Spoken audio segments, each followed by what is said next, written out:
Hi student. मैं professor VM Kulkarni. आज मैं आपके लिए जो वीडियो लाया हूँ ये वीडियो है लास्ट ईयर बच्चों के लिए। थर्ड ईयर मैकेनिकल के जो बच्चे हैं, मैकेनिकल मैकेट्रॉनिक्स के जो बच्चे हैं, तो उन बच्चों के लिए ये वीडियो मैं लाया हूँ। तो ये वीडियो का एम क्या है कि आपको जो अभी लास्ट सेमेस्टर का 6 सेमेस्टर का जो प्रोजेक्ट आपको बनाना है, तो वो प्रोजेक्ट कैसा होना चाहिए, उस हिसाब से ये वीडियो मैंने आपके लिए लाया है। तो जो प्रोजेक्ट आप अभी देखो, आपके हाथ में सिर्फ 4 महीने बचे हैं।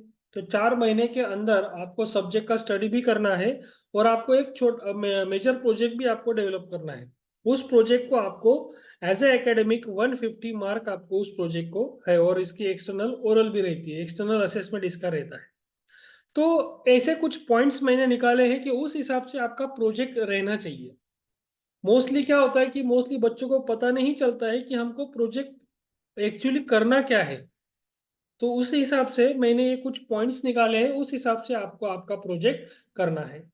तो देखते हैं कि how to select the project.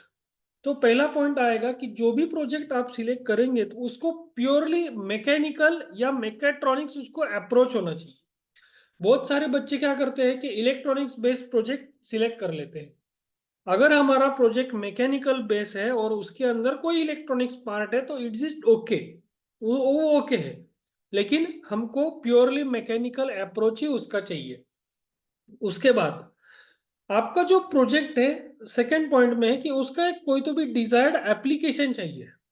मतलब बहुत से बच्चे प्रोजेक्ट कैसा करते हैं कि वो हाइपोथेटिकल प्रोजेक्ट रहता है, उसका कोई मीनिंगलेस प्रोजेक्ट होता है। आपने बस कुछ तो भी उसको बना दिया है, जो एक्चुअली एग्जिस्ट है उसी को आप कुछ तो भी करते हैं और उसको प्रोजेक्ट बना के लाते हैं। तो उसमें क्या होता है कि आपका प्रॉपर प्रेजेंटेशन और प्रॉपर मार्क्स आपको उसके अंदर नहीं मिलते हैं। तो जो भी प्रोजेक्ट आप बनाएंगे उसका एक डिजायर्ड एप्लीकेशन चाहिए कहीं तो भी। बाद में कौन सा भी प्रोजेक्ट आप जब सिलेक्ट करते हैं तो सबसे पहले आपको उस प्रोजेक्ट का प्रॉब्लम स्टेटमेंट पता चाहिए कि आपके सोसाइटी के अंदर, आपके इंडस्ट्री के अंदर, या आप जिस फर्म के लिए आप प्रोजेक्ट डेवलप कर रहे हैं उसके अंदर प्रॉपर कोई तो भी प्रॉब्लम था, और उस प्रॉब्लम को आइडेंटिफाई किया, उसका सॉल्यूशन आपने बना है। तो first of all identify the problem statement of a different field. House hold project है आपका, एग्रीकल्चर का प्रोजेक्ट है, लॉजिस्टिक का प्रोजेक्ट है, इंडस्ट्रीज का है, सोसाइटी का सोशल पर्पस है, तो उसके प्रॉब्लम आइडेंटिफाई कीजिए और उस प्रॉब्लम को फिर आपने ओवरकम करने के लिए आपने कौन सा प्रोजेक्ट आपने डेवलप किया है। बाद में अभी आपके पास सिर्फ 4 महीने बाकी हैं।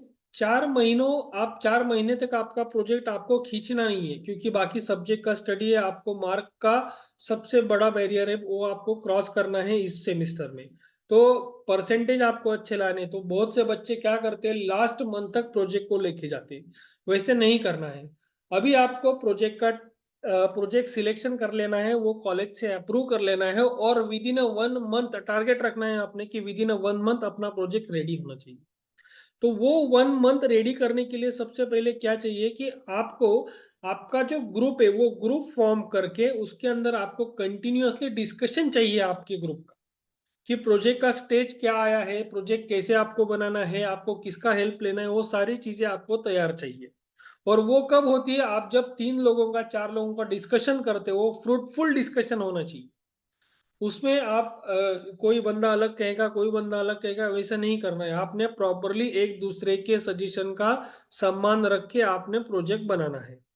बाद में सबसे मेन बात है कि मैंने बताया कि हमारे पास टाइम बॉन्डिंग है, 3-4 महीने के अंदर ही हमको पूरा खत्म करना है, सब्जेक्ट का भी स्टडी करना है, असाइनमेंट्स है, सबमिशन है, स्टडी है, बहुत सारे एक्टिविटीज है।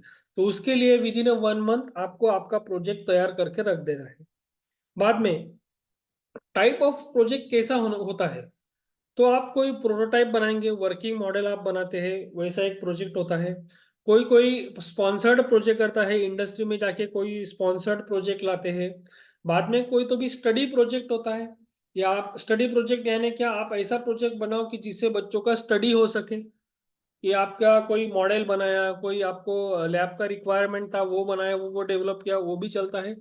नहीं तो फिर कोई तो भी रिसर्च आइडिया आपके पास है और उस पर कुछ तो भी आपने काम किया है, वैसा एक टाइप का प्रोजेक्ट होता है। तो ये सारे प्रोजेक्ट के एस्पेक्ट्स है कि इस हिसाब से आपको प्रोजेक्ट को सिलेक्ट करना है और इस हिसाब से आपको जाना है। बाद में आप कौन से एरिया में प्रोजेक्ट डेवलप कर सकते हैं। तो ये फॉलोइंग पॉइंट्स है जो मैंने निकाले हैं कि इस सारे एरियाज में आप आपका प्रोजेक्ट डेवलप कर सकते हैं। सबसे पहले एनर्जी में आप प्रोजेक्ट डेवलप कर सकते हैं। मैं एज ए मैकेनिकल इंजीनियर आप कहाँ पे प्रोजेक्ट डेवलप कर सकते हैं। आप सोलर एनर्जी में कर सकते हैं प्रोजेक्ट डेवलप।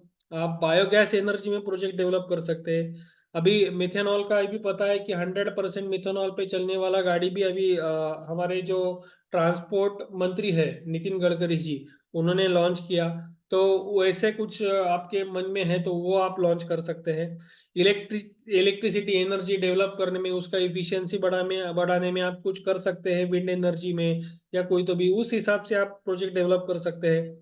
बाद में न्यूमेटिक एनर्जी यूज करके कोई एप्लीकेशन आपको करना है तो वो भी आप बना सकते हैं। मोस्टली प्रोजेक्ट न्यूमेटिक एनर्जी पे बच्चे बनाते हैं। न्यूमेटिक एनर्जी को यूज करके आपने कोई एप्लीकेशन किया है, कोई अप्स एंड डाउन्स या पुल पुश वॉट एवर इट में भी, तो वो आप यूज कर सकते हैं। बाद में वैसे ही एप्लीकेशन हम हाइड्रोलिक एनर्जी के लिए, हेवी लोड के लिए यूज कर सकते हैं, लिफ्टिंग मशीन वगैरह ऐसा कुछ बना सकते हैं। बाद में कोई मैकेनिकल लिंकेजेस है, जैसे चेन ड्राइव है, गियर ड्राइव है, बेल्ट ड्राइव है, ऐसे कुछ मैकेनिकल लिंकेजेस के यूज करके आप प्रोजेक्ट बना सकते हैं, उसका प्रॉपर एप्लीकेशन कर सकते हैं। मोटर का है, पंप का एप्लीकेशन आप कर सकते हैं, मोटर का एप्लीकेशन अलग से कर सकते हैं। नंबर 8 में आएगा क्लीनिंग प्रोजेक्ट। बहुत सारे बच्चे क्लीनिंग प्रोजेक्ट भी करते हैं, जैसे सीएनसी मशीन क्लीनिंग हो, बाद में लेथ मशीन क्लीनिंग हो, रोड क्लीनिंग हो, या घर क्लीनिंग हो, बिल्डिंग क्लीनिंग हो, ऐसे बहुत सारे प्रोजेक्ट उसके अंदर आते हैं। वहां पे कुछ आइडिया है तो वो आप कर सकते हैं। Industrial requirement sponsored project, industry में क्या रिक्वायरमेंट है, अगर आपको जैसे आपने फोर्थ सेमेस्टर एंड होने के बाद ट्रेनिंग किया था, तो जिस इंडस्ट्री में जाते हैं तो वहां पे नंबर ऑफ प्रॉब्लम्स रहते हैं, तो उस प्रॉब्लम को आपको कम करने के लिए आप कौन सा प्रोजेक्ट बनाएंगे।